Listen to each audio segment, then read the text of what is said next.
추석에도 쉬지 않고 뉴스를 향한 진지한 고민, 추석 특집 기자들의 추석수다. 라이브 기자실을 찾은 식구 같은 기자들입니다. 추석을 맞아 한자리에 모두 불러 모았습니다. 소개합니다. 기자계의 삼김, 시사인 은지옥이요. 네, 시사인 김은지입니다. 자, 수요일에 한겨레 김민아 기자. 네, 안녕하세요. 그리고 토요일에 기자입니다. 토요일 스페셜을 맡고 있는 반짝반짝 빛이 납니다. 네, 안녕하세요. KBS 김비치라 기자입니다. 안녕하세요. 반갑습니다. 안녕하세요. 네, 추석 명절인데 못 쉬게 불러서 죄송합니다. 어쩔 수 없지 뭐, 후배들인데 어쩌겠어. 네. 뒤에서 욕은 그렇게 하지 마시고. 네. 자, 본격적으로 추석 특집 기자들의 추석 수다 시작해 보겠습니다. 첫 번째 주제는 대선판을 흔드는 손입니다. 자, 추석판에 추석 민심은 어떻게 흘러갈 것인가? 사실 대권의 가장 큰 변수가 되기도 합니다. 이 민심. 김비치라 기자, 지금 어떻게 흘러갑니까? 여당 상황부터 볼까요? 네, 여당 상황을 보자면 한마디로 정리를 할 수 있습니다. 네? 논란을 뚫은 한 사람. 네. 한 사람의 상승세. 바로 주인공은 당연히 이재명 후보라고 볼 수가 있습니다. 상승세가 정말 뭐라고 해야 할까요? 그냥 첫 판에서 다 끝낼 것처럼 상승세가 무서웠는데, 그런데 호남 가기 직전에 1차 슈퍼위크에서 그다지 큰 파괴력을 보이지 못해서 호남에서 약간 흔들릴 것이라는 그런 예상도 있습니다. 그러니까 사실 그 과거를 좀 살펴보면 네? 몇 달 전으로 흘러가면 이제 막 양강 구도, 그러니까 이재명 대 이낙연으로 굳혀졌을 때에는 네.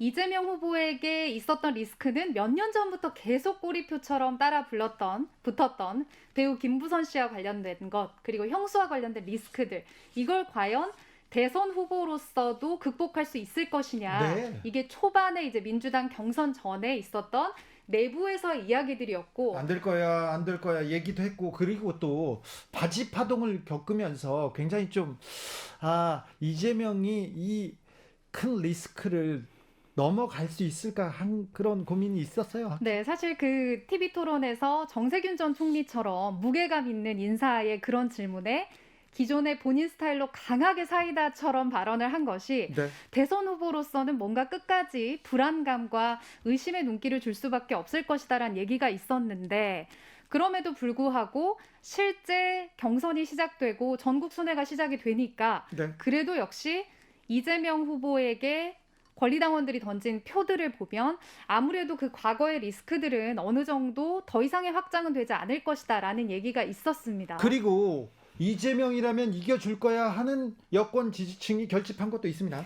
맞습니다. 그러다 보니까 이제 중간에 나타난 현상이 이낙연 후보가 비장의 카드를 내죠. 네. 결국 종로 의원직을 던지고 호남 경선에 임하겠다, 이렇게 배수진을 쳤는데, 사실 그 비장의 카드라는 게 의원직 사태인데 이게 사람들한테 먹힐까 했어요. 그런데 그 얘기를 하고 광주가 저를 버리면 저는 죽습니다, 이런 발언들, 배수진, 그리고 그다음에 동정 여론이 결집한 것도 사실입니다. 맞습니다. 거기에 더불어서 지금 방금 말씀하신 것처럼 대장동 개발 의혹과 관련된 변수가 나타나면서 과거의 이재명 후보와 관련된 리스크가 아니라 어떻게 보면 새로운 리스크, 현재 미래형이 될 수 있는 리스크가 하나 나와서 이재명 후보 측에 대해서 이낙연 후보 캠프에서도 강하게 총공세를 최근에 하고 있고요. 그런데 이재명 후보한테 대장지구 특혜 의혹 막판 변수가 될 수 있을까요, 김은지 기자?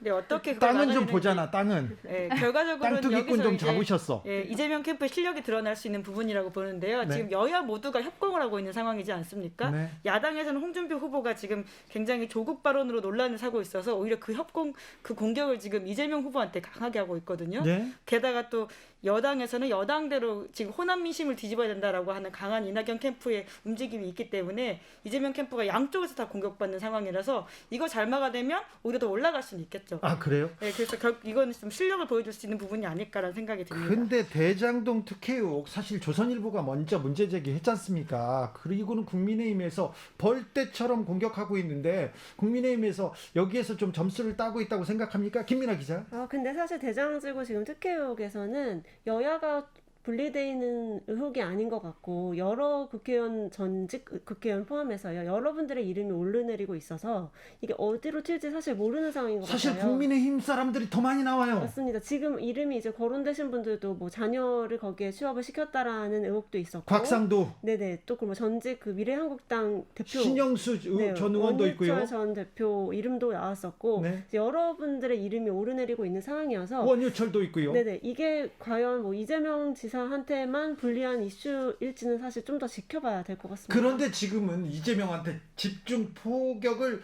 취하는 것 같습니다. 네, 아니 홍준표 후보가 대장동 가서 직접 한 얘기 들으셨나요? 그 우리 당 의원들은 얼마 좀 있을 수 있지만 결국의 핵심은 성남시장이다라고 이제 하고 있는 것으로 봐서 사실 1등은 작은 리스크가 나온다고 해도 그거에 대해서 굉장히 깔끔하게 반박을 하지 않으면 이건 언제든지 그 자리를 위협받을 수 있고 또 일대다로 공격을 받는 상황이잖아요. 네. 그러다 보니까 이낙연 후보에서의 공격뿐만 아니라 지금 전방위적인 공격을 어떻게 이재명 후보가 그렇죠. 막아낼 것인가. 그런데 하필이면 추석 끝나고 호남 경선이 기다리고 있습니다. 네. 가장 분수령이 되고 또 본인 입장에서는 이번에 과반 득표를 해서 바로 결선으로 가겠다라는 전략을 세우고 있었는데 뜻하지 않은 변수가 나타났기 때문에 아마 추석 연휴가 끝난 시점에서의 어떤 여론조사 결과 같은 걸 보면 호남 민심이 과연 어떻게 받는지 같은 것들을 좀 볼 수 있는 관전 포인트가 될 것 같아요. 추석 민심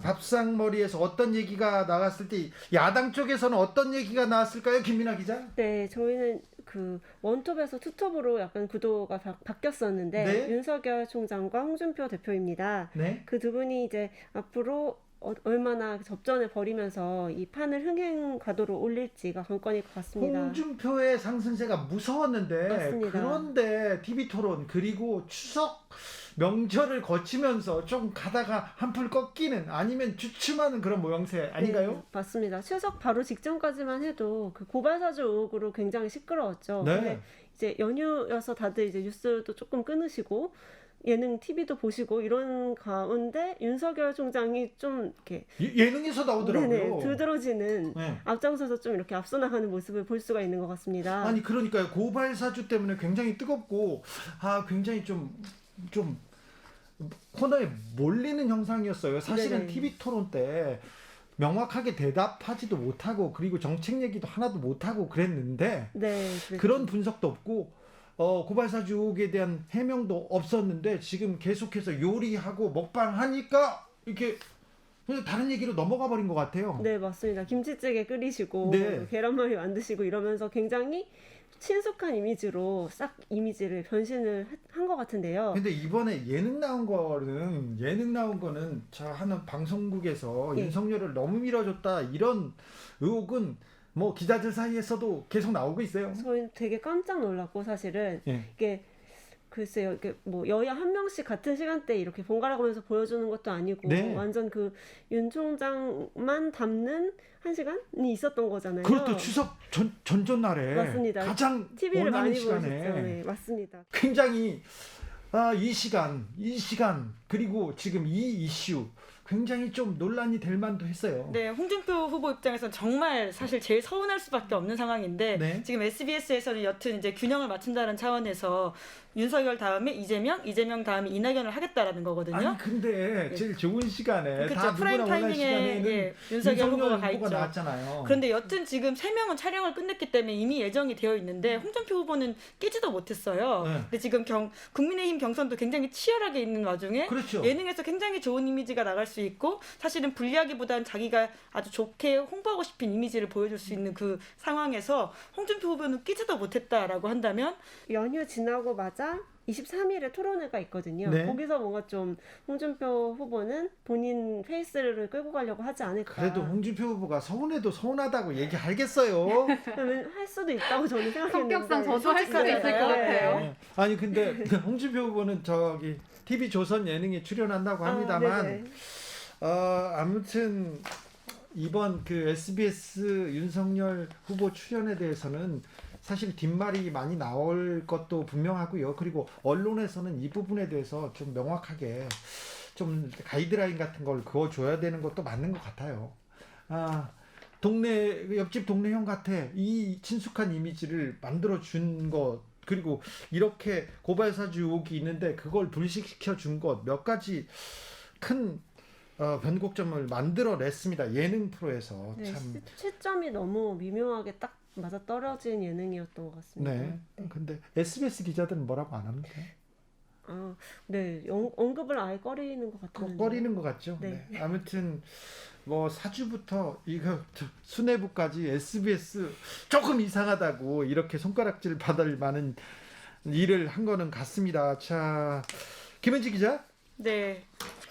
다른 변수가 있습니까? 네, 변수라기보다는요. 이게 정치권에서 한때 뜨거웠다가 사라졌던 뉴스를 좀 챙겨왔는데 네. 이제 가짜 수산업자 사건 기억하십니까?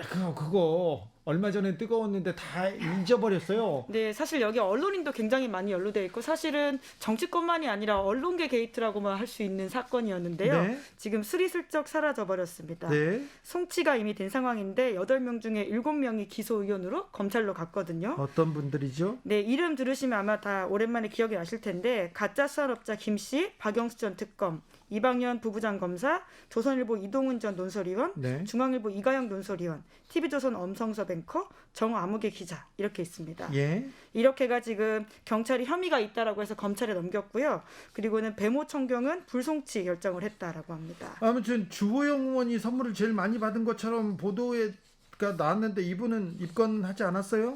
네, 제일 많이 받았는지는 확인되진 않았고 여튼 수산물 한우 세트 이런 거 받았다는 보도는 있었거든요. 이에 대해서 지금 불입건 결정을 했는데요. 왜냐하면 금액 자체가 김영란법 위반까지 가지 못했다라고 하는 게 검찰의 수사 결과라고 합니다. 네. 뿐만 아니라 박지원 국정원장, 정봉주 전 의원 이렇게 언론사에서 이름이 나온 바가 있는데 이분들에 대해서도 예사가 이루어지진 않았다라고 합니다. 자, 이 처음에는 초대형 게이트처럼 그 언론에서 떠들썩하게 이렇게 보도했는데 뭐 마무리는 다르군요. 네, 이제 그러니까 제대로 수사가 이루어지지 못했다라는 비판을 살 수밖에 없는데요. 유야무야 된 게 아니냐라고 하는 건데 제대로 그 수산업자 김 씨가 수사에 협조하지 않았다라고 하고요. 그리고는 그 이후에 핸드폰 같은 것들을 좀 압수수색하려고 했는데 해당 검사가 핸드폰을 제대로 넘기지도 못하고 이후에 받았지만 데이터가 다 초기화되어 있었다라고 합니다. 네. 그러다 보니까 제대로 수사가 진행되지 못한 면들이 큰데 요즘은 휴대전화부터 이렇게 버리거나 지우거나 그렇게 하고 이 수사를 대비합니다. 그렇죠. 네. 네, 이제 특히나 이제 그런 상황이 생기면 이 영장 발부 사유가 되거든요. 네. 당장 자기 혐의이기 때문에 없애서 그것을 구속할 수는 있다고 하더라도 그것이 혐의가 되지 못하는데요. 그럼에도 불구하고 영장을 치지 않았기 때문에 제대로 수사 못한 게 아니냐 이런 이야기 나오고 있고요. 네. 뿐만 아니라 김무성 전 의원도 이 의혹에서 이름을 오르내린 바가 있는데 네. 이번에 제대로 이 사건은 또 수사하지 못했고 아직까지 내사하고 있다라고 합니다. 네. 여러분께서는 지금 주진우 라이브를 함께하고 계십니다. 주진우 라이브 추석 특집입니다. 기자들의 추석 수다 두 번째 주제로 넘어가 보겠습니다. 두 번째 주제는 등장과 퇴장에 대해서 저희가 좀 고민해 봤는데요. 김민아 기자, 네. 야당에서는 어떤 등장이 있었습니까? 네, 이번에 딱 야당을 훑어봤을 때 딱 100일 전쯤 30대 영선 이준석 대표가 등장한 게 오, 야당으로서는 굉장히 정말 센세이셔널한 그렇죠. 일이었다라는 생각이 충격적 들어서 등장이죠. 네네, 그래서 꼽아와 봤습니다. 네. 6월 11일이니까요. 이제 100일이 간 넘었습니다. 100일, 네, 100일 기자회견하고 뭐 맞습니다. 네, 기자회견하고 사실 이준석 대표가 처음에 등장했을 때만 해도 온 지면에 그 이준석 대표가 자전거 타고 국회로 출근하는 장면들 예. 그리고 예전에 네네 박근혜 퀴즈. 박근혜 퀴즈로 박근혜 비대위에서 네, 그쵸. 이준석을 띄워놨을 때 이준석이 누구야 그랬을 때 조선일보 일면에 지하철에서 나오는 이준석 백팩을 맨 네네. 이준석 사진을 딱 이렇게 띄워놓고 이준석을 이렇게 띄웠었는데요. 음. 아이고 이준석 따릉이 뭐 엄청났습니다. 네. 기사 많이 나왔죠. 네, 따릉이 타고 국회 오가는 모습, 또 본인이 직접 운전하고 전기차 타고 다니는 모습, 이렇게 좀 이미지를 굉장히 여의도 국회에서는 볼 수 없는 모습으로 바꾸는 거는 사실인 것 같습니다. 네. 근데 사실 뭐 그렇게 긍정적인 역할도 있었지만 당이 한 차례 두 차례 계속 리더십 위기를 겪으면서 흔들리는 모습도 적지 않게 보였던 것 같습니다. 네. 지금은 좀 어떻습니까? 사실 지금은 이제 이준석 대표가 스포트라이트를 받을 마지막 순간이 조금씩 다가오는 거 아닌가 이런 생각이 드는데요. 아무래도 대선 경선 국면으로 가면 당대표의 역할이 거의 없어지기 때문이죠. 그래도 이준석의 존재감은 뭐 적지 않을 거예요. 네, 사실 이 대표가 이거를 노리고 있어서 그런지 당원들을 많이 끌어모으고 있어요. 특히 뭐 20, 30대 남자 청년들을 주축으로 해서 당원들을 굉장히 많이 모집을 해서 전당대회 이후로 뭐 13만, 14만 명 정도가 추가됐다고 하는데 이렇게 당원이 그러니까 이준석 편인 당원이 많은 거는 대선 국면으로 가도 이준석을 어떻게 하는지, 이준석한테 어떻게 하는지가 되게 대선 주자들마다 좀 그 고려해야 될 지점이 되지 않을까 이렇게 생각이 들고요. 맞아요. 신경 쓰지 않을 수 없습니다. 대선 주자들이. 아, 퇴장 얘기를 해야 되겠는데요. 김비철 기자. 네, 이 야당에는 새로운 인물들이 많이 등장을 했고 여당에서는 사실 주요 인물들이 올해 이제 하나 둘씩 퇴장을 하게 됐는데 어떤 인물이죠? 가장 큰 퇴장은 지난 7월 21일에 이제 대법원에서 유죄가 확정된 김경수 전 경남도 지사라고 할 수가 있습니다. 네. 아시는 것처럼 노무현 전 대통령 마지막 비서관이었고 문 대통령의 최측근에서 뭐 계속해서 대선을 도왔었던 핵심 측근이기도 했기 때문에 이 김 지사는 드루킹 사건이 터진 뒤에도 계속해서 이제 대선하면 김경수다라고 해서 주목을 받아왔는데 네. 그러다가 이제 대법원 최종심에서 유죄가 확정이 되면서 1심에서 구속 수감됐던 78일을 제외하더라도 징역형을 살고 피선거권이 회복되면 2028년 초거든요. 그러면 차차기 대선까지 이제 출마를 할 수가 없게 됐습니다. 결국 안희정 지사에 이어서 이제 김 전 지사까지 어떻게 보면 완벽하게 퇴장을 한 상태라 그간은 이제 김 전 지사가 직접 뛰지는 못하더라도 대선 경선 전에 이 최종심에서 살아나온다면 어떤 사람에게 힘을 실어주느냐에 따라서 경선 가도가 달라질 수 있다. 이게 이제 민주당 내부의 분위기였거든요. 굉장히 큰 변수가 될 수 있었죠. 뭐 의원들뿐 아니라 대의원이나 권리당원의 표심까지 좌우하는 영향력이 실제 있었다라고 했지만 결국 재수감이 되면서 경선 가도에는 일정 부분 영향력을 거의 행사할 수 없는 수준으로 평가를 받았고 그러다 보니 이제 유죄가 확정된 이후에 사실상 친문 진영이 발빠르게 움직이기 시작한 것으로 보입니다.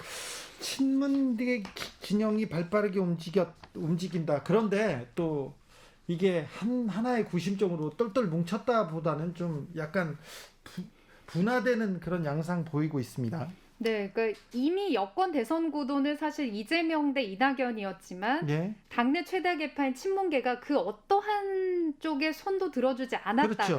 예. 이제는 각자의 판단에 의해서 빠르게 흩어지는 모양새를 보였는데 뭐 과거를 되돌려 보면 8월 초에 이강철 전 청와대 수석이 이재명 후보 캠프로 갔고 이낙연 후보는 노 전 대통령과 문 대통령 멘토인 송기인 신부를 공동 후원회장으로 이제 여름에 발빠르게 위축을 하게 됐습니다. 그렇죠.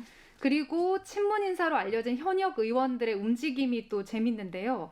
관망을 하고 있던 박주민, 이재정, 김남국 의원이 이재명 캠프로 갔고 이해찬계로 분류된 의원들도 이재명 캠프로 이제 많이 갔습니다. 그렇습니다. 이해찬 전 대표 주변 사람들이 이재명 캠프로 간 게 대거 이동한 게 아마 이 균형추를 조금 무너뜨리지 않았나 그런 생각도 됩니다. 네, 그런데 이제 최근 지금 현재 시점으로 봤을 때는 균형추가 조금 어떻게 보면은 균형을 맞추기 시작을 한 것이 네. 그래도 이재명 후보 쪽한테 많이 간 거 아닙니까? 그래도 친문 주축의 싱크탱크이자 이제 부엉이 모임의 후신격인 민주주의 4.0의 핵심 멤버들이 최근까지 특정 후보를 지지하지 않고 있다가 홍영표, 김종민, 신동근 의원이 지난 9월 16일에 이낙연 캠프에 합류를 했거든요. 맞습니다. 홍영표, 김종민 이거 크다. 그러다 보니까 이제 뭐 굳이 인물수로 비교하자면 이재명 캠프에 사람이 많이 갔었지만 지금 이낙연 캠프에도 어느 정도 인물들이 갔기 때문에 네. 특정 진영으로 갔다라고 보기는 어렵고요. 친문 진영이 어디 간다, 누구를 공개 지지한다 이런 일은 없을 거예요 아마. 맞습니다. 그리고 뭐 특히나 청와대에 있다가 나온 고민정, 윤건영 의원 같은 분들은 특히 이제 혹시나 문 대통령의 어떤 의중을 반영하는 게 아니냐라는 오해를 살까봐 굉장히 조심스러운 행보를 보이고 있고 문 대통령 역시 마찬가지이기 때문에 아마 경선이 끝나기 전까지는 각자 친문계가 이제 흩어졌고 그렇지만 안타깝게 이제 김경수 지사의 퇴장으로 실제 이제 친문계라는 말 자체가 이번 경선 과정에서는 없어질 것이다라는 얘기까지 나오고 있습니다. 네, 문재인 대통령이 자기가 어느 계파에 수장으로 남는 그걸 원치 않을 겁니다. 그래서 아마 친문이 어디 힘을 모아서 어떻게 누구를 도왔다 이런 얘기는 극도로 조심하지 않을까 이런 생각도 해봅니다. 자, 여권과 야권의 등장과 퇴장을 살펴봤는데요. 김은지 기자, 사회 면에서는 어떤 사람이 등장하고 어떤 사람이 퇴장했다고 볼 수 있을까요? 네, 지난 100일을 되짚어 보면요, 가장 큰 인물은 이 사람이었습니다. 누구요? 이재용 부회장, 주진우 라이브에서도 정말 많이 다뤘던 사람인데요. 네, 다른 데서 안 하니까 주진우 라이브에서 꼼꼼하게 했는데 이재용 부회장이 이제 사회로 등장했습니다. 그렇죠. 예. 8월 13일 이재용 부회장이 풀려났는데 네. 가석방이 됐죠. 그때도 논란이 많았고요. 지금까지도 그 논란이 계속되고 있습니다. 네. 지난 2월 달에 혐의가 확정이 되어서 징역 2년 6개월 최종 선고받았었는데요. 그런데 서울구치소에서 수감 중이다가 8.15 광복절 기념 가석방 대상에 올랐습니다. 그래서 박범계 법무부 장관이 그때 이제 코로나19 장기화로 인해서 국가적 경제 상황과 글로벌 경제 환경에 대한 고려 차원에서 이 부회장이 대상에 포함됐다 이렇게 밝혔는데요.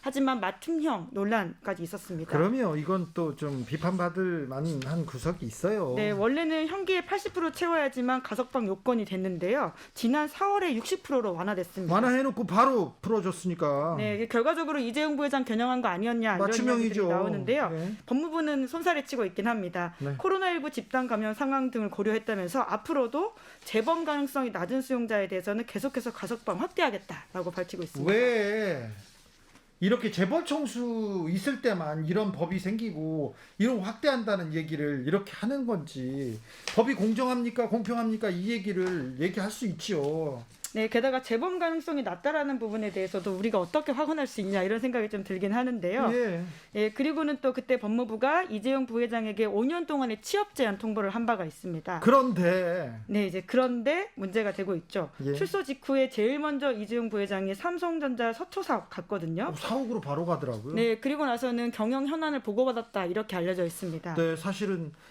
삼성전자에 피해를 입힌 가해자는 이재용이고 피해자는 삼성전자, 삼성그룹인데, 그래서 취업을 제안한 건데 또 바로 갔어요. 근데 아무렇지도 않다는 듯 가서 회의하고, 어휴 참. 네. 그렇죠. 취업이란 무엇인가 좀 이런 생각을 할 수밖에 없는 상황인 건데요. 네. 게다가 최근에는 김부겸 총리가 삼성그룹에 방문했습니다. 이 자리에 이재용 부회장도 있었는데 3년 동안 삼성과 함께 청년 일자리 3만 개 만들겠다라는 건데, 그 취지는 좋지만 취업 제안했던 이 정부가 다시금 이재용 부회장이 참석하는 모양새로서 경영 복귀에 밑자락 깔아주는 게 아니냐 이런 비판 나올 수밖에 없습니다. 네. 아무튼 삼성 얘기만 나오면 좀 씁쓸합니다.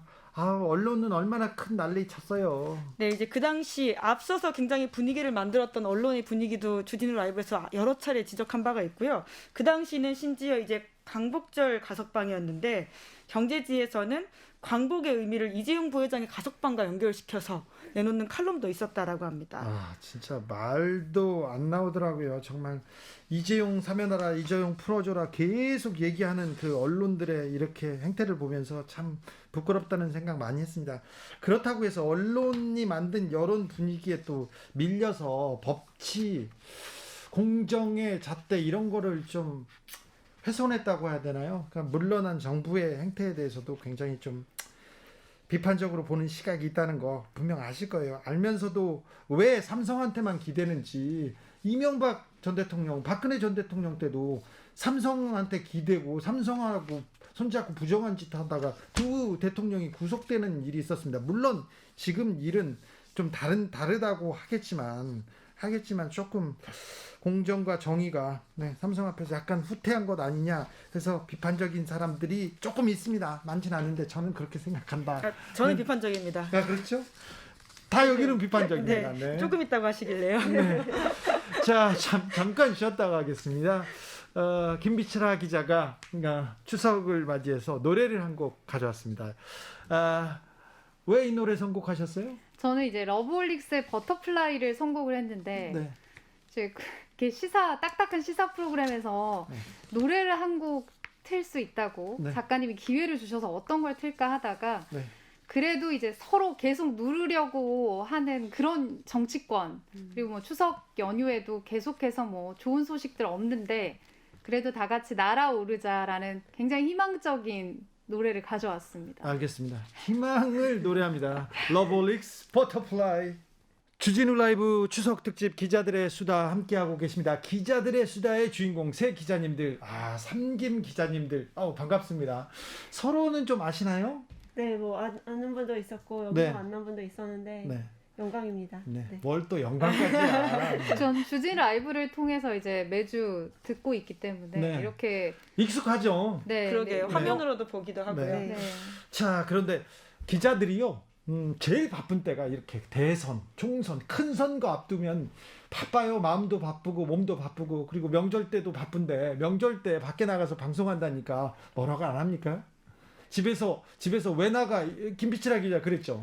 근데 저 같은 경우는 뭐 다 다른 선배도 마찬가지겠지만 연휴가 길면 길수록 그 사이에 제 근무가 반드시 당첨될 확률이 더 높아지기 때문에 연휴에 이제 어디 간다는 거는 굉장히 어렵고, 둘째로는 특히 이제 정치권을 출입을 하다 보면 꼭 연휴 앞두고 어떤 사건들이 터집니다. 그래요. 지금도 마찬가지지만, 그래서 그 사건들을 팔로우하고 혹시나 국회에서 무슨 긴급 기자회견이나 이런 게 열리지 않을까 해서 늘 긴장을 하고 있기 때문에 연휴에 일을 하지 않는다라는 거는 기본적으로 기자가 되고 나서부터는 별 상상을 하지 않았던.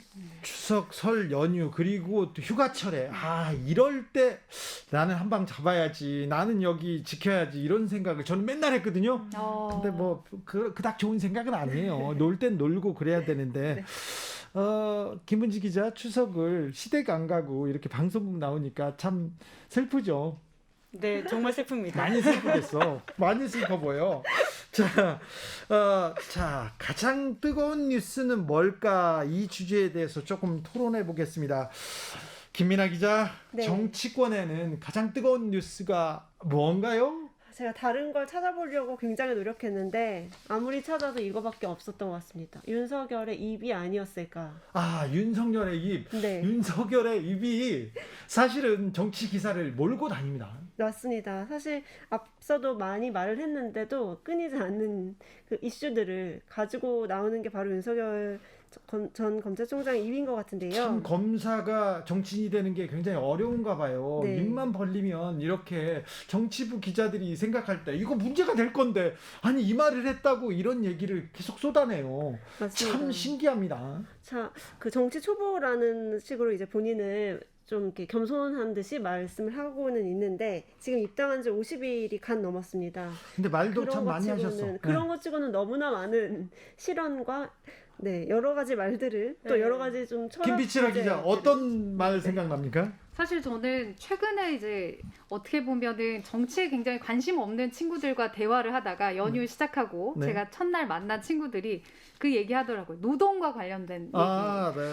그러다 보니까 이제 일반 사람들도 사실 정치권에서의 설전은 관심이 없을지 몰라도, 그러니까 대장동 의혹에 대해서는 관심이 없을지 몰라도 이 후보가 일반 서민들의 삶을 이해하고 있느냐 없느냐를 판가름할 수 있는 가장 쉬운 게 이런 발언 한마디인데, 네. 이 발언들에 대해서 아무래도 그 발언한 거 보니까 좀 내가 생각했던 사람이 아닌 것 같아라고 정치에 관심 없는 사람들도 이야기를 한 게 이제 최근에 그 손발 노동과 관련된 안동대 학생들과의 만남에서 이야기한 부분인 것 같아요. 네. 노동과는 사실 주 120시간 일할 수 있다라는 것부터 시작해서 네. 정말 일파만파 더 말하시면 안 될 것 같은 상황까지 온 것 같습니다. 뜨악했어요. 정말, 네. 그러니까 2030 세대한테서 지금 윤석열 후보가 인기가 없잖아요. 네. 그러니까 홍준표 후보가 그걸 다 먹고 있는 상황이고. 근데 이런 것들을 보면 진짜 정확하게 드러나는 것 같아요. 그러니까 그 120시간 일해야 된다. 손발 노동은 아프리카나 하는 것이다. 이런 것들 다 합쳐보면 정말 젊은 사람들이 느끼기에는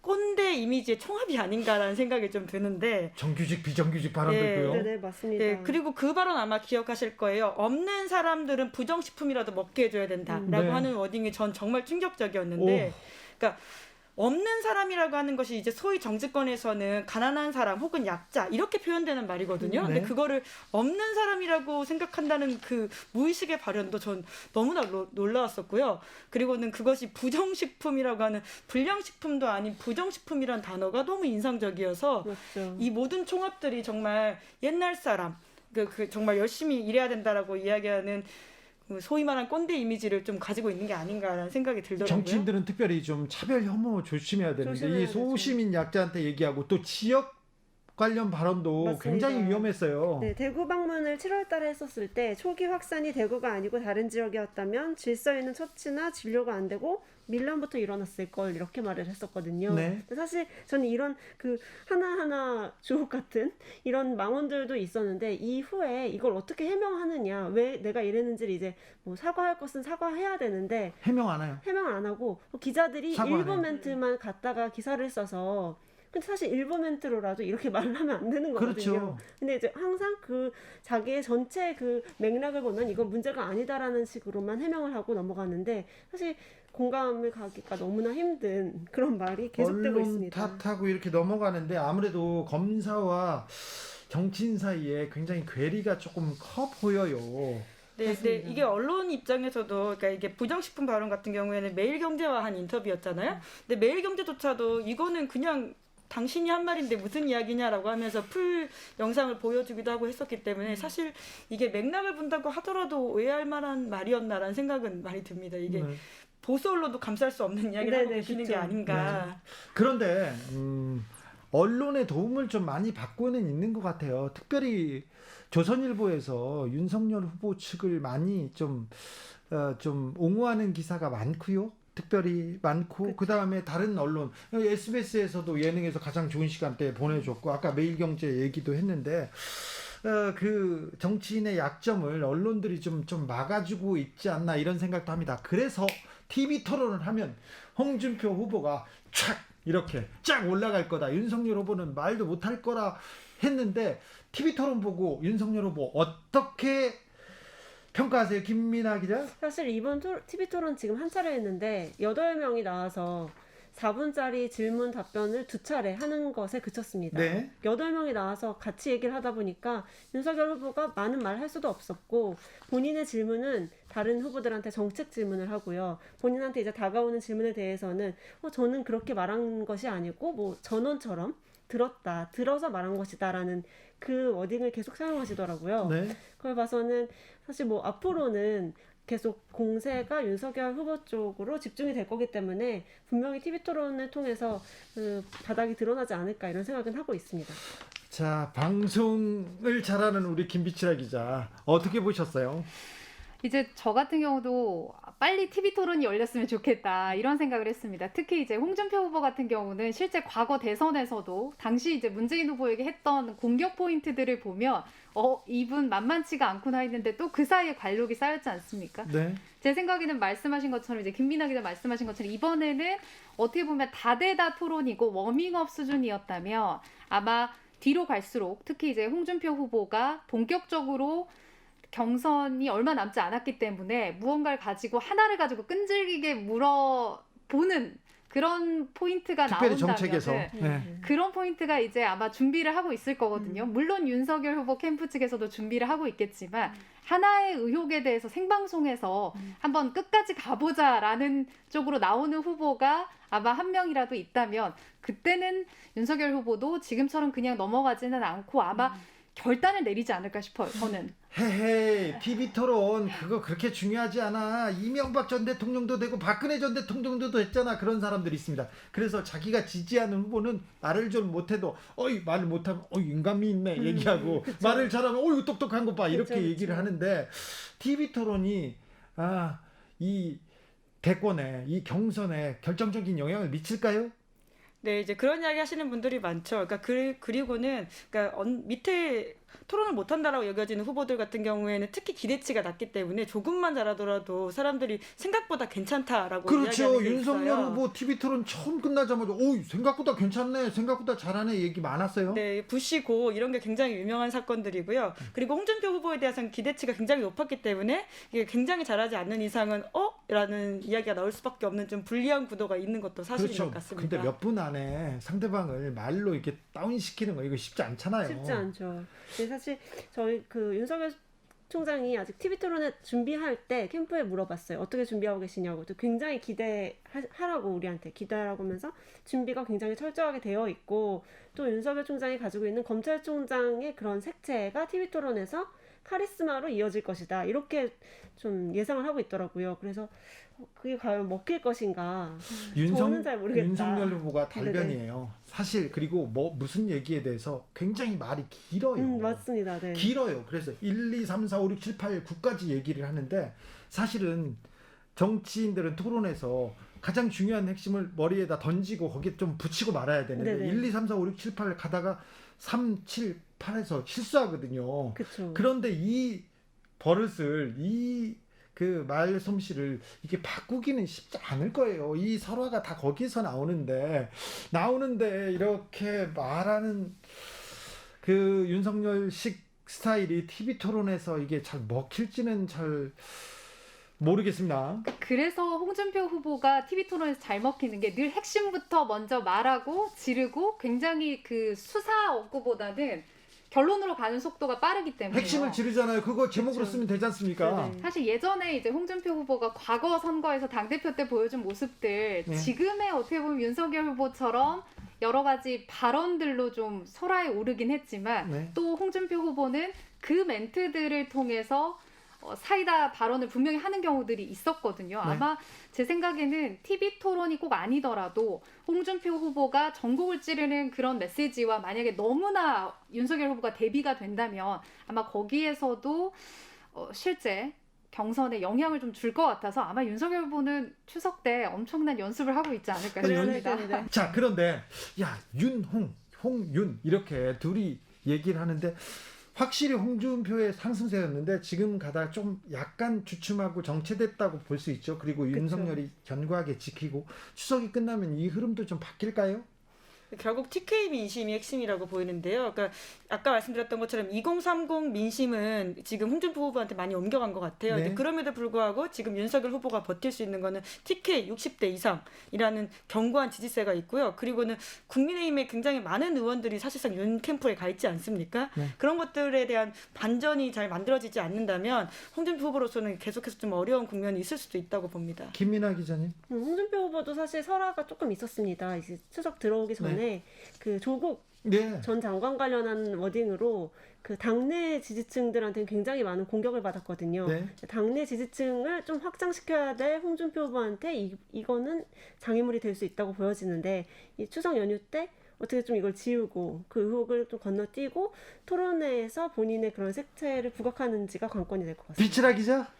저는 이제 여당의 경선에서 의외로 어떻게 보면 이렇게 야당처럼 지금 큰 흥행을 못하고 있는 것 같은 상황이어서 야당에서 지금 이 두 후보 간의 서로의 경쟁보다는 이재명 후보에 대한 공격을 어느 정도 잘하느냐도 또 하나의 관건이 될 수 있는데 그런 측면에서는 홍준표 후보가 추석 연휴 때도 대장동을 갔었고 몇 가지 국민의힘 의원들과 관련이 있어도 이런 부분들 같이 안고 가겠다라는 시원한 모습을 보여주는 걸로 봐서는 홍준표 후보의 상승세에 한 표를 걸어보겠습니다. 자, 여기서 기자들이 저는 기자가 팩트를 모으는 그 사실로 다가가는 노력을 하는 사람들이라고 이렇게 생각해요. 그래가지고 예상하는 거 싫어해요. 저는 기자 시절에 예상해달라고 하면 저는 그 정도 능력이 안 됩니다 하고 절대 안 했는데 여기서는 물어봐야 되겠어. 여론조사 전문가들은 박시영 대표도 그렇고 다른 그 여론조사 전문가들, 그 평론가들은 홍준표가 윤석열을 잡을 거다 이렇게 얘기하고 예상하던데 야권 대선 주자 기자들은 어떻게 보고 있는지 한번 걸어보자고. 자, 김문지 기자, 누가 후보가 될 것 같아요? 아니 본인도 안 하신다고 하는 거 이렇게 저희한테 시키시면 나는 이제 어떡하십니까? 지나갔으니까. 자, 그러니까 6개월 후에 흑역사를 어떻게 아니, 이거 만드시려고요? 누구 예상 누가 유리하다. 유리하다. 지금 내일 당장 국민의힘 후보를 뽑는다고 한다면 전 그래도 윤석열 후보가 유리하다고 생각합니다. 네. 아까 말씀드렸던 것처럼 의원들의 상당 부분이 여전히 윤석열 후보 캠프에 가 있거든요. 윤석열 후보의 캠프에 예. 의원들도 많고요. 언론도 많이 도와주고요. 그렇죠. 종교단체도 저는 그쪽에 가 있다고 봅니다. 네. 김민아 기자는 어떻게 봐요? 저도 비슷한데요. 사실 경선을 통과해야지 최종 후보가 되는 건데 경선에서 당원 투표 비율이 조금씩 늘어나게 되거든요. 지금은 이제 20%였는데 30, 50 이렇게 늘어나게 되고 거기에 따라서 윤석열 후보가 조금 더 그 점수를 더 따올 수 앞으로? 있는 그 구도가 마련될 것 같다는 비치라 기자는요? 네, 저는 아까 이제 슬쩍 말씀드렸던 것처럼 그래도 그래도 관록은 무시 못한다. 네. 홍준표 후보에게 걸어보겠습니다. 자, 알겠습니다. 그러면 하나 더 물어보자고요. 다음 대선에 민주당이 유리합니까? 국민의힘이 유리합니까? 누가 될 거라고는 물어보지 않겠어요. 이거는 네. 물어볼 수 있죠. 자, 김은지 기자. 아 이거 진짜 그 돗자리 깔아라는 수준의 이야기여서 정말 어려운데요. 저도 좀 먹고 살아야지. 네. 자, 그런데 어떻게 봅니까? 근데 지금은 이제 여론조사를 보면 정권 교체 비율이 굉장히 높게 나오는 지점들이 있기 때문에 쉽지 않은 싸움은 분명히 맞아 보이고요. 그렇죠? 예, 49대 51로 지금은 정권 교체 여론이 좀 더 높다라고 보는데 하지만 후보가 누가 되는지에 따라서 어떻게 될지 모르는 상황인 것 같습니다. 모르겠어요? 네, 여야 후보가 누구에 따라 가지고 정말 이거는 시계제로 싸움이 아닌가 싶은데요. 자, 김민아 기자. 그런데 국민의힘 사람들은 당연히 정권 교체할 거라고 생각해요. 그죠? 맞습니다. 확신하고 있어요. 완전하게 믿고 있는데 사실 저는 그래서 오히려 국민의힘이 너무 자만하면 안 된다라는 쪽이거든요. 그 이재명 후보도 이재명으로 정권 교체라는 그 슬로건을 가지고 나올 거라고 저는 예상하고 있거든요. 네. 어쨌든 문재인 정부와 다른 모습을 보여주겠다라는 것을 최종적으로는 부각할 수 있기 때문에 그래서 국민의힘이 너무 자만하다가는 큰 코 다칠 것 같다는 예상을 해봅니다. 그러니까 자만 얘기를 하면 그러면 국민의힘이 조금 유리한데 자만하다는 큰 코 다치다. 예. 김비치라 기자.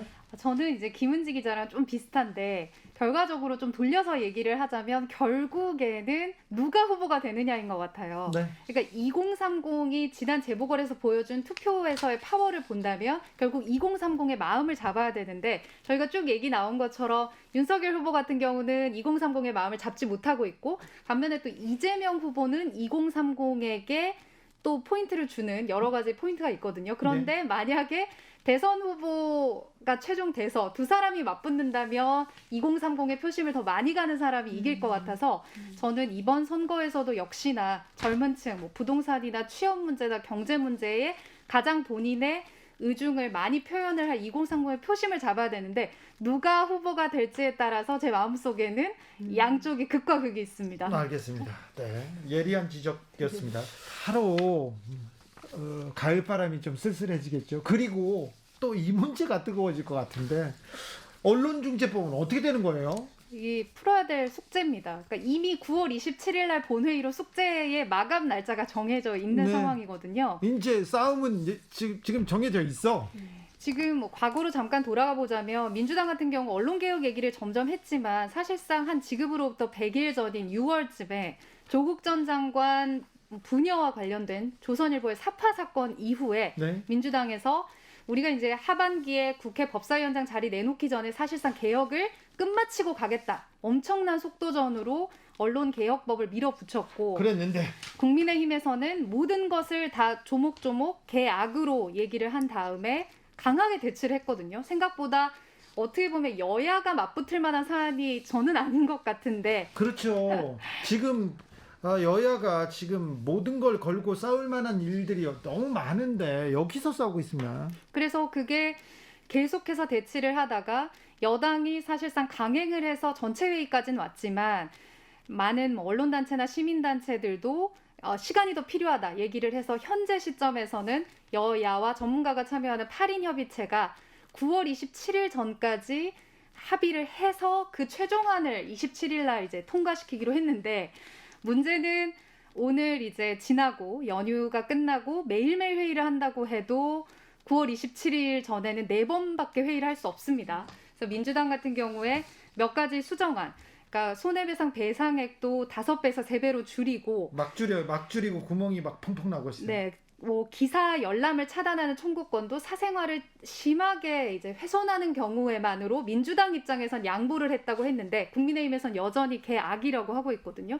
그래서 아마 27일 날 이게 또 깔끔하게 통과가 되지는 않을 것 같고요. 여전히 여야가 이 문제를 가지고 대치를 바로 이어가겠죠. 연휴 끝나자마자. 계속 싸울 것 같아요. 많이 싸울 것 같습니다. 서로 또 이거는 물러설 수 없다고 지금 생각하고 있어서 크게 부딪힐 것 같습니다. 근데 김은지 기자, 법관 탄핵은 어떻게 됩니까? 그러니까요. 지금 마지막 단계까지 왔고요. 이제 결정만 남아 있습니다. 헌법재판소가 어떻게 할지가 남아 있는 건데요. 마지막 논의까지 다 했고 이제 우리는 그 결과가 어떻게 될지를 기다리면 되는 상황입니다. 네, 결과만. 네, 그렇죠. 임성근 판사였고요. 네. 사상 첫 우리 헌정 사상에서 처음으로 법관 탄핵이 이루어질지 안 이루어질지 사실 시민 여러분들이 많이 관심을 가져주셔야지 이 상황이 어떻게 마무리될지가 좀 더 보일 것 같습니다. 어떻게 재판에 그냥 개입했는데 재판에 개입했어요. 세월호 7시간 명예훼손 사건. 여러 근데 건이 있습니다. 그 네. 건만이 아니라 프로야구 선수들이 도박했어. 도박건도 야 그 재판도 좀 봐줘라 이렇게 얘기했으니까 지금 드러난 것만 해서도 이 정도니 얼마나 많은 개입이 있었다는 거야. 이거는 헌법에 대한 유린이고 법에 대한 부정 아닙니까? 재판이 공정해야 되는데 재판이 공정하지 않다는 거를 증명하고 있어요. 네. 그런데 이게 잘 안 되네. 그러니까 이게 지금 형사재판에서 무죄가 나왔기 때문에 계속 헌법재판에 문제가 있다 이런 식의 주장을 임성근 판사 쪽에서 하고 있는데요. 그게 분명히 별건입니다. 그렇기 때문에 게다가 임성근 판사 형사재판 1심에서도 이것이 위헌이라고 인정을 했고요. 2심에서도 재판 개입이라고 인정을 했기 때문에 우리가 헌법재판소가 어떤 결정을 할지를 좀 더 지켜봐야 될 것 같습니다. 네. 노래 듣고 갈까요? 김미나 기자가 추천합니다. BTS 불타오르네. 추석 특집 기자들의 수다 여러분과 함께 하고 있습니다. 지금까지 있었던 정치권 사회면 큰 이슈 다뤘고요. 그리고 내년 대선 이슈까지 살펴봤습니다. 자, 추석 끝나면요. 어떤 뉴스가 뜨거울 것 같아요? 무슨 일로 바쁠 것 같습니까? 김은지 기자? 아까 했던 이야기의 연장이겠죠. 이게 대선 이야기는 더더욱 더 많아질 거고 더욱 더 빠른 뉴스가 나오겠죠. 그렇죠. 아우 힘들다, 어렵다. 아우 대선 때 너무 바쁘다. 기자들 그죠? 김민아 기자 특별히 바쁠 것 같아. 네, 야당이 되게 바빠졌어요. 네. 저 야당 출입하고 있는데 야당의 기자 더 많이 수혈 받아야 된다고 회사에도 말하고 있는 정도로. 그런데 네. 이 야당 윤석열, 홍준표가 정말 많은 뉴스를 만들고 있고 주목받고 있어요. 맞습니다. 근데 사실 연휴 때 약간 까먹으셨을 수도 있는 고발사주 의혹도 계속 진행 중이고 계속 관심 가져야 되는 내용이라고 저 생각하고요. 또 제3지대 얘기하면 재미없어 하실 수도 있지만 제3지대도 앞으로 윤석열 말고 나도 있다. 지금 맞습니다. 안철수 후보가 있고 김동연 후보도 있지 네네, 않습니까? 맞습니다. 그분들이 어떻게 영향을 주는지도 사실 5%, 3%? 좀 너무 큰 일이거든요. 네. 여야에서 3%만 가져와도 굉장히 승리의 기운을 가져오는 거기 때문에. 거기다 안철수 후보는 지난 대선에서 21%를 맞습니다. 얻은 그렇죠. 엄청난 잠재력이 있습니다. 맞습니다. 제3정당 정의당도 있죠. 아, 네, 정상이네요. 네. 그러니까 이제 경선이 다가올수록 얼마 남지 않을수록 저도 이제 마음이 바빠지는데 후보들은 더 마음이 바빠지다 보니까 당연히 설화들도 계속 나올 것이고 특히 이제 대장동 개발 의혹과 관련해서는 진실이 뭐냐를 가지고 민주당 내부와 여야 간에 엄청난 공방이 있을 것 같은데 기자들이 이제 어떤 게 팩트인지 잘 뽑아가지고 전달을 하려면 정신을 바싹 차리고 있어야 될 것 같습니다. 그렇습니다. 네. 언론이 중요해요. 언론을 통해서 세상을 보지 않습니까? 국민들이. 그래서 언론은 조금 진실로 다가가기 위해서, 정의로 다가가기 위해서 노력해야 되는데 너무 받아쓰기만 하고 얘기만 하면 이게 팩트가 아니라는 걸 알면서 누가 얘기했어? 어떤 후보가 얘기했어? 그래서 제목에다 기사 써주는 거 있잖아요. 이거 좀 지양해야 될 텐데. 참. 아무튼 기자들의 어깨가 무겁습니다. 자, 1부 마지막 기자들의 추석 수다는 김은지 기자의 추천곡 악뮤의 낙하로 끝내겠습니다. 다 떨어져라 이런 의미인가요? 네, 뭐 그런 의미도 있는데요. 진짜 목숨 걸고 떨어지면 거기가 바닥이 아니고 다시 올라온다라는 의미를 가지고 있는 악동 뮤지션의 정말 철학적인 곡이거든요. 네. 네, 한번 꼭 들어보십시오. 요새 꽂혀 있는 곡입니다. DJ 같았어요? 네. 지금까지 시사인 김은지 기자 감사합니다. 네, 감사합니다. 한결의 김민아 기자. 네, 감사합니다. 그리고 KBS 김비치라 기자였습니다. 고맙습니다. 저는 노래 듣고요. 잠시 숨 좀 돌리다 2부에서 이어가겠습니다.